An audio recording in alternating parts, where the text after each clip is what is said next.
Le César du meilleur acteur. Et puis on essaiera un jour de faire une grande cantine gratos. Yes, we can. Serge Gainsbourg, bonjour. Il n'y a eu qu'un vainqueur, c'est l'espoir. Europe 1.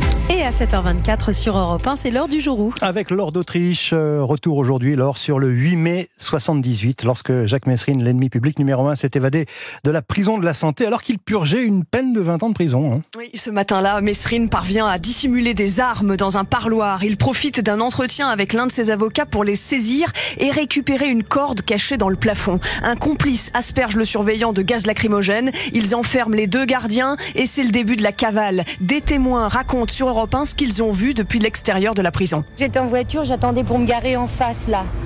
Et puis j'ai vu une corde descendre, comme une corde alpiniste. J'ai dit tiens, ils font des expériences. Ils étaient habillés en gardien. Oui.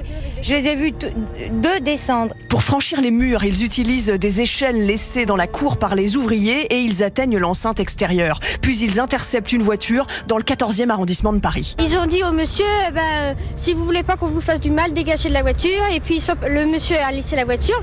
Il a pris la voiture et ils sont partis. La Renault 20 est retrouvée quelques heures plus tard, mais pas Messrine et son complice. 300 gendarmes, une section du GIGN, la brigade anti-gang sont déployés, mais c'est un échec. Où sont les deux fugitifs?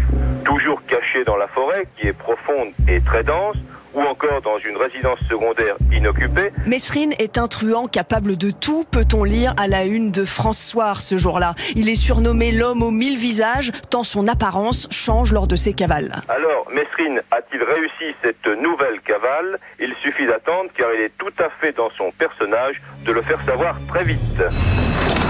Toi, tu bouges pas non plus, tu bouges pas, t'entends? Et quelques mois plus tard, Messrine va tenter d'enlever le juge qui l'avait condamné. Il prendra sa famille en otage. Messrine va aussi narguer la police en donnant des interviews à Paris Match et à Libération. Détails racontés sur Europe 1 par le journaliste Pierre-Henri Marin. Il est peut-être bien loin, tout heureux d'avoir glissé entre les doigts de ces policiers qu'il aime tant narguer. Peut-être aussi parce que c'est un malade et qu'il aime que l'on parle de lui.